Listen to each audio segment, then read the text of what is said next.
हाँ, तो सभी मैट्रिक परीक्षार्थियों को नमस्ते। मैं समझता हूँ कि आप लोग स्वस्थ होंगे, मस्त होंगे एवं अपनी परीक्षा की तैयारी मन तन धन से कर रहे होंगे। तो मेरे प्यारे बंधु, इसके पहले मैट्रिक बोर्ड क्रैश कोर्स में आप लोगों का स्वागत करता हूँ। आज का जो क्लास है हमारा अपरिमेय संख्या से संबंधित है। इसमें हम लोग जानेंगे √2, √3, √5, √7 ये सभी अपरिमेय संख्या है। इसको आपको सिद्ध करने के लिए प्रायः इस टाइप का क्वेश्चन पूछा जाता है। तो आज हम लोग उसी की चर्चा में आज उपस्थित हैं।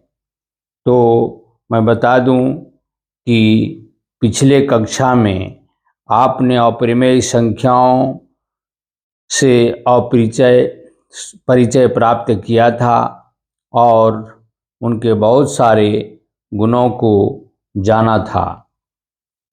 आपने अपरिमेय संख्याओं जैसे √2, √3 आदि के मान को भी निकाले थे एवं उन्हें संख्या रेखा पर भी निरूपित किया था। आज हम लोग यहाँ पर सिद्ध करेंगे कि √2 अपरिमेय संख्या है। ठीक है भाई, तो आइए इसे हम देखें। माना कि √2 एक परिमेय संख्या है। चूंकि अपरिमेय साबित करने के लिए इसको उल्टा हम लोग मानते हैं। क्या करते हैं? अपरिमेय साबित करने के लिए हम ऐसा मानेंगे कि √2 एक परिमेय संख्या है ना भाई। तो परिमेय संख्या को हम लोग किस रूप में लिखते हैं? तो भाई p/q के रूप में हम लोग जानते हैं। जैसा कि हम लोग परिभाषा पहले भी मैं बता चुका हूँ कि परिमेय संख्या जो होता है वह p/q के रूप में होता है, जहाँ p और q जो है यह दोनों सहअभाज्य संख्या है। सहअभाज्य संख्या हम से क्या समझते हैं हम लोग? तो सहअभाज्य संख्या उस संख्या को कहते हैं जो एक से कटता हो, मात्र एक से कटता हो या स्वयं से कटता हो। या दूसरी भाषा में हम कह सकते हैं कि वैसी दो संख्या जिसका महत्तम समावर्तक एक होगा तो वह संख्या क्या होगा?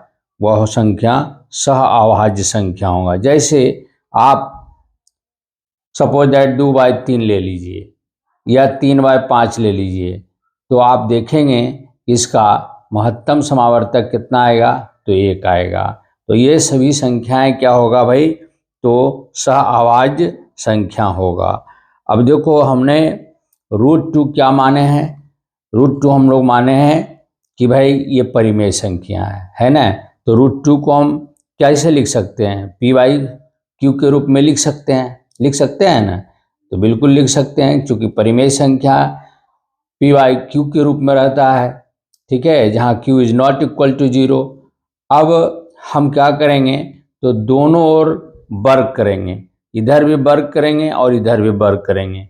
तो आप वर्ग करिएगा तो √2 का होल स्क्वायर करेंगे और p/q का भी होल स्क्वायर करेंगे। तो √2 को √2 से गुना कीजिएगा तो कितना हो जाएगा? √4 हो जाएगा। तो देखिए, √4 का वर्गमूल कितना निकलेगा? तो 2 निकलेगा ना भाई। तो या तो 2 को रूट से काट दीजिएगा तो 2 आएगा, या √2 ने √2 कीजिएगा तो √4 आएगा। 4 का वर्गमूल कितना होगा? तो 2 होगा, है ना। बराबर p/q का होल स्क्वायर का मतलब हो गया p²/q²। अब देखो भाई, 2 के नीचे कुछ नहीं रहता है तो 1 माना जाता है। ठीक है, अब इसको क्या करेंगे? आड़ी गुना करेंगे। क्या करेंगे भाई? आड़ी गुना करेंगे। तो p² को 1 से गुना कीजिएगा तो p² होगा, और आप 2 को q² से गुना कीजिएगा तो कितना होगा? 2q² होगा। इसको हम समीकरण 1 मान लिया। ठीक है भाई, इतना तो समझ में आ गया। अब देखिए, यहाँ 2 जो है वह गुना में है ना।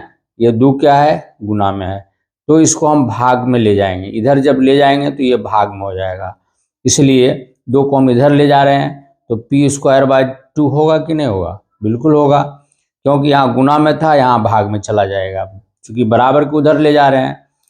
तो पी स्क्वायर बाय 2 बराबर क्या हो जाएगा, क्यू स्क्वायर। तो चूंकि यहाँ पर हम देखते हैं कि 2 जो है पी स्क्वायर को क्या कर रहा है, विभाजित कर रहा है, माने 2 को दो से पी स्क्वायर कर रहा है, कट रहा है।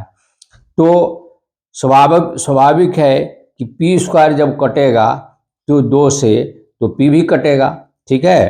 तो इसलिए लिख सकते हैं हम लोग कि 2 पी स्क्वायर को विभाजित कर रहा है, इसलिए 2 भी पी को क्या करेगा, विभाजित करेगा।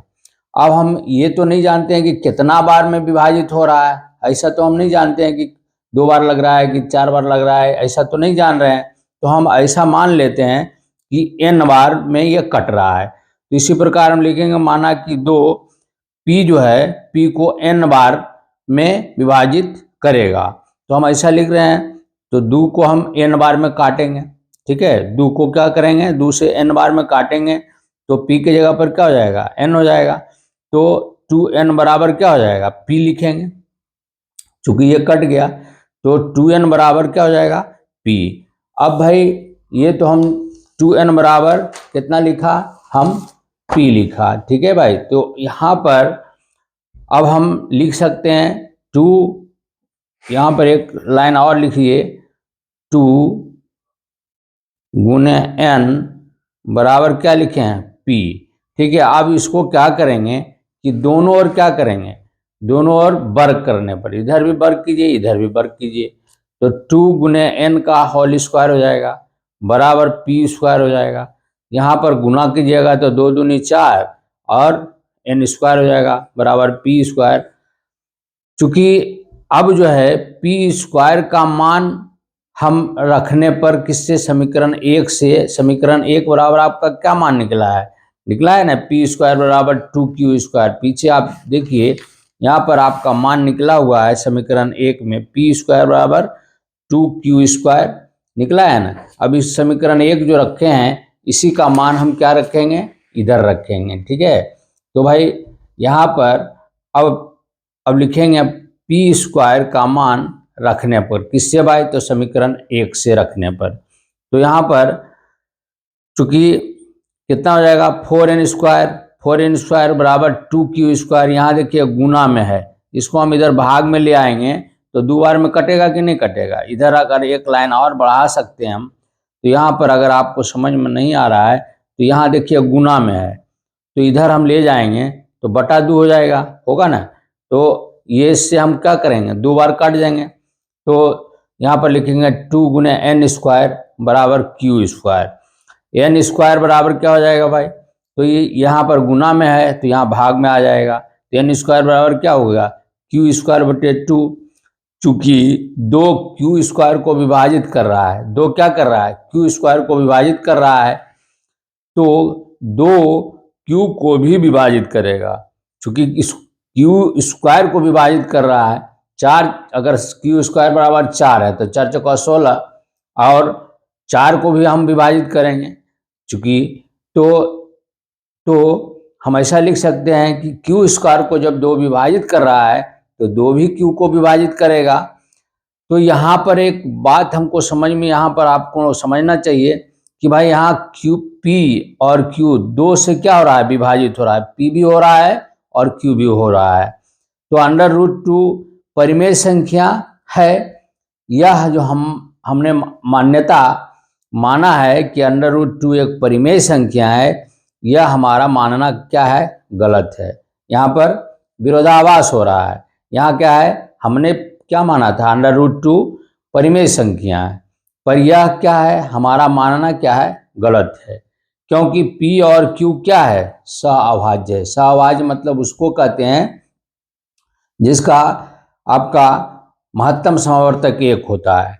तो ये क्या हो रहा है, यहाँ 2 से विभाजित हो रहा है, अर्थात क्या है, यह हमारी जो मान्यता है वह गलत है, क्योंकि अर्थात ये p और P और Q क्या है, सअभाज्य संख्या, अर्थात सअभाज्य संख्या केवल एक से ही विभाजित होता है। अर्थात दोनों का, दो संख्या अगर ऐसा लें जिसका आप महत्तम समावर्तक निकालिएगा तो उसका महत्तम समावर्तक 1 होना चाहिए, तो तभी वह क्या है, सअभाज्य संख्या है। इसलिए यहाँ पर क्या हो रहा है, हम जो माने हैं √2 एक परिमेय संख्या है, यह एक विरोधाभास है और यह हमारा मानना गलत है।